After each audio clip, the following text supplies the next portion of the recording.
Hello everyone, welcome to PW UGC NET. Welcome to this video session जहां पे आज हम बात करने वाले हैं कि कैसे यूजीसी नेट का पेपर पैटर्न इवॉल्व हो रहा है और कैसे पॉलिटिकल साइंस का पेपर पैटर्न इवॉल्व हो रहा है। तो पॉलिटिकल साइंस के अभ्यर्थी जो हैं उन्हें अभी क्या करना चाहिए specifically with respect to June 2026 exam. तो चलिए शुरू करते हैं आज का सेशन। सबसे पहले अगर आप मेरे साथ टेलीग्राम पे कनेक्टेड नहीं है तो ये मेरी टेलीग्राम आईडी का स्कैन कोड है टेलीग्राम ग्रुप का, इसे आप ज्वाइन कर सकते हैं स्कैन करके। और इसके अलावा आप मुझसे भी टेलीग्राम पे जुड़ सकते हैं, I will mention my Telegram ID separately. तो मुझसे अगर आपको टेलीग्राम पे जुड़ना है तो मेरी जो टेलीग्राम आईडी है उस पे आप मुझसे कनेक्ट कर सकते हैं, विच इज CHANDNIPS। अपना नाम और अपना फ्री लर्नर हो आप या किस बैच के स्टूडेंट हो मुझे बता सकते हो और I will accordingly add you to the group. चलिए शुरू करते हैं। सबसे पहले अगर हम बात करें किसी भी कॉम्पिटिटिव एग्जाम की, सो डेफिनेटली कॉम्पिटिटिव एग्जाम जो है वो over the period of the time evolve होता है, बदलता है। एक पैटर्न हमेशा नहीं रह सकता किसी भी कॉम्पिटिटिव एग्जाम का, क्योंकि वो जो पैटर्न है वो आप डिकोड कर लोगे, हैक कर लोगे। जो फैकल्टीज इतने साल से पढ़ा रही हैं, स्टूडेंट्स इतने साल से पढ़ रहे हैं, तो वो हैक कर लेते हैं उस पैटर्न को। तो पैटर्न हमेशा चेंज होता रहता है, बट बहुत ज्यादा वास्ट चेंज भी हमें नहीं देखने को मिलना चाहिए। फिलहाल हम यूजीसी नेट एग्जाम की बात करें तो स्पेसिफिक रखेंगे हम हमारे डिस्कशन को। यूजीसी नेट का पेपर जो है वो काफी ज्यादा इवॉल्विंग है। अगर हम पेपर 1 की बात करें या फिर हम सब्जेक्ट वाइज किसी भी पेपर की बात करें, तो पेपर पैटर्न चेंज हो रहा है। अगर हम बहुत पहले की बात करें, 2011 से हम शुरू करते हैं।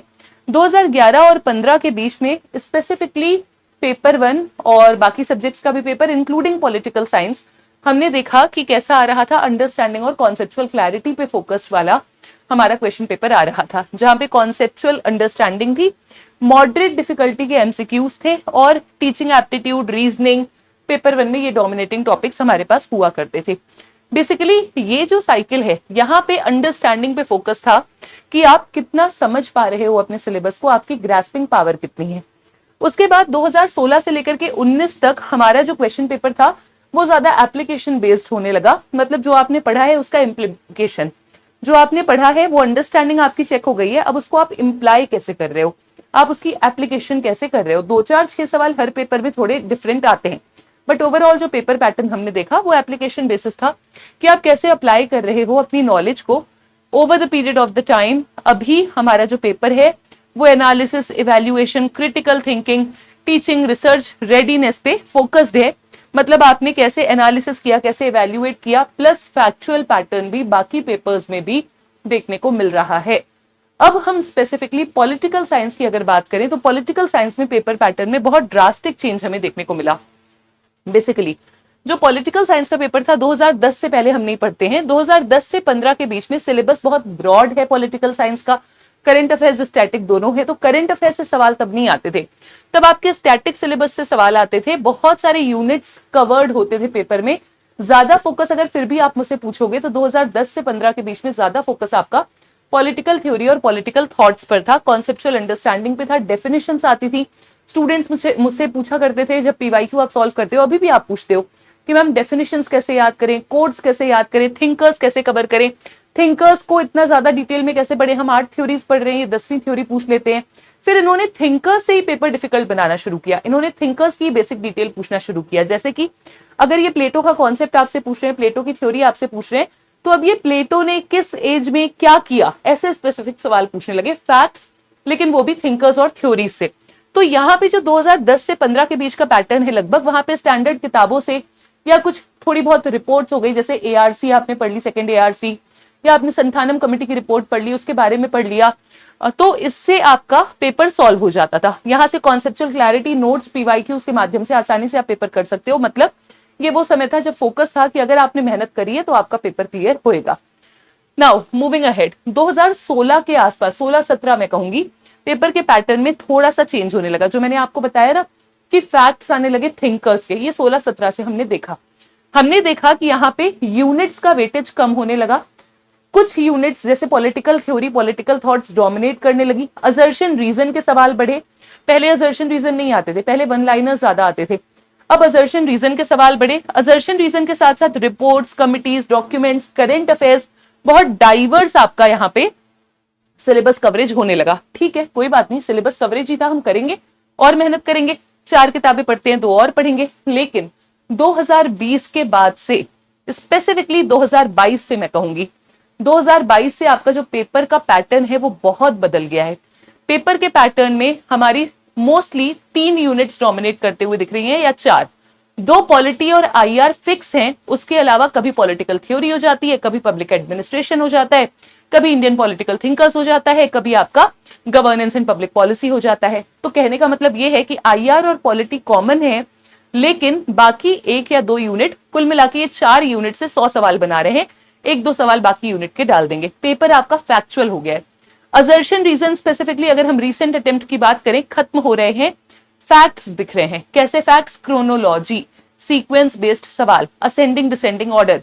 ना सिर्फ आपको अध्यक्षों को, प्रधानमंत्री, वाइस प्रेसिडेंट, सीजेआई, जो भी आपके कॉन्स्टिट्यूशनल हेड्स हैं उनको लगाना है क्रम में, बल्कि यहाँ पे सार्क के जो ईयर्स हैं, नाम की जो मीटिंग्स हैं किस किस देश में हुई, उसको आपको सही क्रम में लगाना है।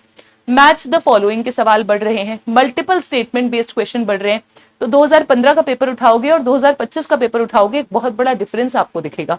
2025 का जो पेपर है उसमें क्वेश्चन पेपर को डिफिकल्ट करने के लिए टाइप ऑफ क्वेश्चंस भी चेंज हो रहे हैं, और टाइप ऑफ क्वेश्चंस के साथ साथ आपका जो पेपर है वो बहुत ज्यादा डाइवर्सिटी को कवर नहीं कर पा रहा, अब कुछ ही यूनिट्स को कवर कर रहा है, लेकिन उन यूनिट्स को बहुत डीपर, बहुत ज्यादा ऐसे सवाल, मतलब डीपर में ऐसा नहीं कह रही कि कॉन्सेप्चुअल क्लैरिटी की आवश्यकता है, बहुत अटपटे सवाल आपके सामने रखे जा रहे हैं, सो दैट आपके हाई कट ऑफ को कम किया जाए, जो इस बार लास्ट बिल्कुल जो इमीडिएट साइकिल हुई है उसमें हमने देखा भी। खैर, फिलहाल 2-3 यूनिट्स ही डोमिनेट कर रही हैं। फैक्ट्स, डेवलपमेंट, इंस्टीट्यूशन, रिपोर्ट से सवाल आ रहे हैं, वर्ड इवेंट से सवाल आ रहे हैं, असर्शन रीजन बेस्ड रिप्लेस हो चुके हैं क्रोनोलॉजी, सीक्वेंस से, match the following, data, report, ऐसे एमसीक्यूज देखने को मिल रहे हैं। जो मेन स्ट्रीम किताबें हैं उनमें ये टॉपिक्स कवर्ड नहीं है। क्यों? क्योंकि ये जो मेन स्ट्रीम किताबें हैं ये आपकी इस पीवाईक्यू पैटर्न से प्लस आपके सिलेबस के बेसिस से बनाई है।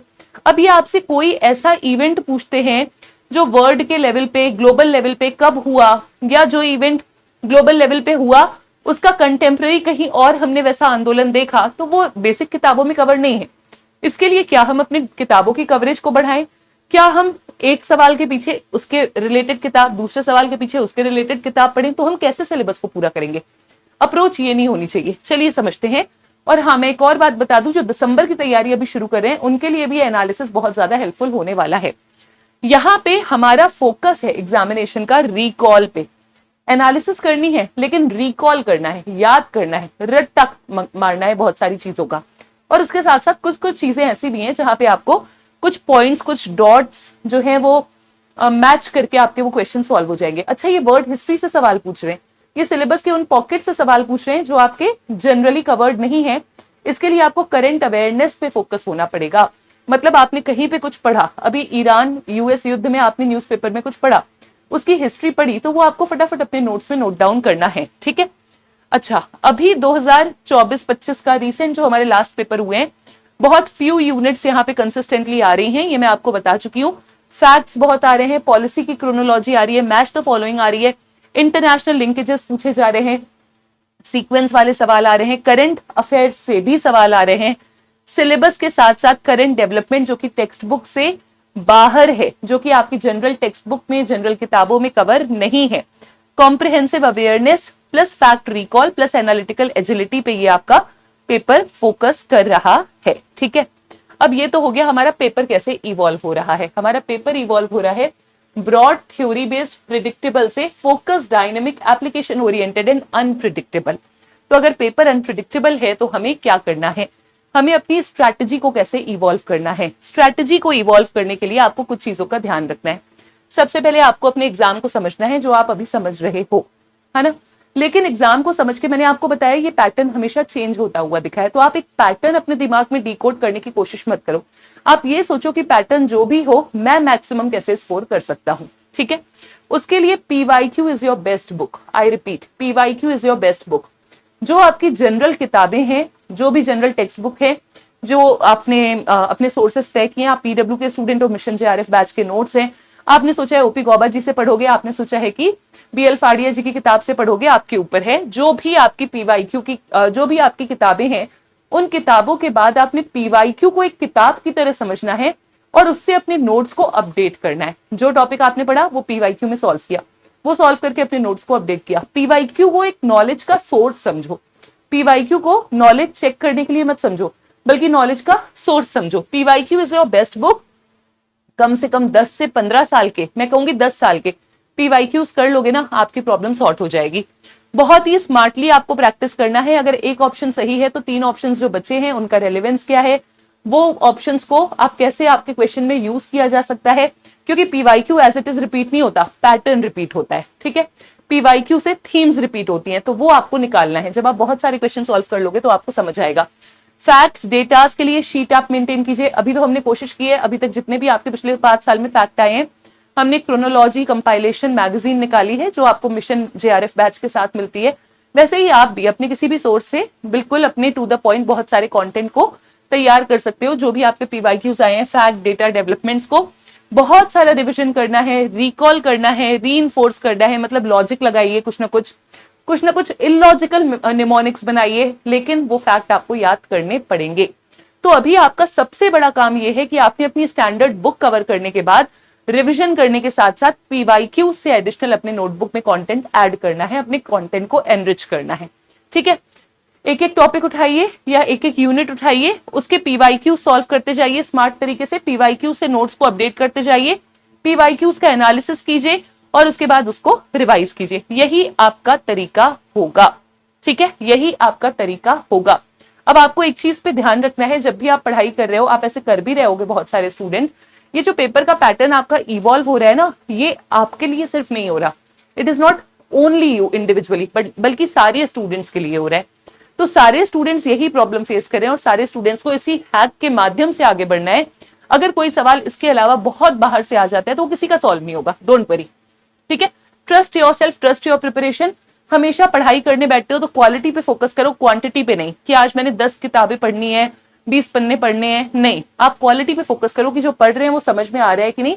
कंसिस्टेंसी रखो पढ़ाई में, हमेशा जो भी अपना शेड्यूल फॉलो करो, बनाओ, उसे फॉलो करने का प्रयास करो, कंसिस्टेंसी रखो, मोटिवेशन रखो, प्रैक्टिस पे फोकस करो, परफेक्शन आ जाएगा धीरे धीरे। स्कोर कम आ रहे हैं, परेशान मत हो, फुल लेंथ टेस्ट लगा के जरूर जाना, अपनी गलतियों को एनालिसिस जरूर करो। अगर पिछली साइकिल में आप पेपर दे चुके हो, 2, 4, 6 नंबर से आपका पेपर रहता है, तो पिछले एग्जाम की साइकिल के जो आपके आंसर की आपके पास डाउनलोडेड होगी, उसको एनालाइज करो कि ये आंसर की में आखिर मुझसे ये क्वेश्चन गलत क्यों हुआ, क्या मुझे ये नहीं आता था, क्या आता हुआ सवाल मुझसे गलत हो रहा है, क्या मैं एग्जामिनेशन प्रेशर नहीं डील कर पा रहा, या ऐसा हो रहा है कि मैंने ये सवाल पढ़ा ही नहीं है, मुझे अपने सोर्सेज अपडेट करने की आवश्यकता है।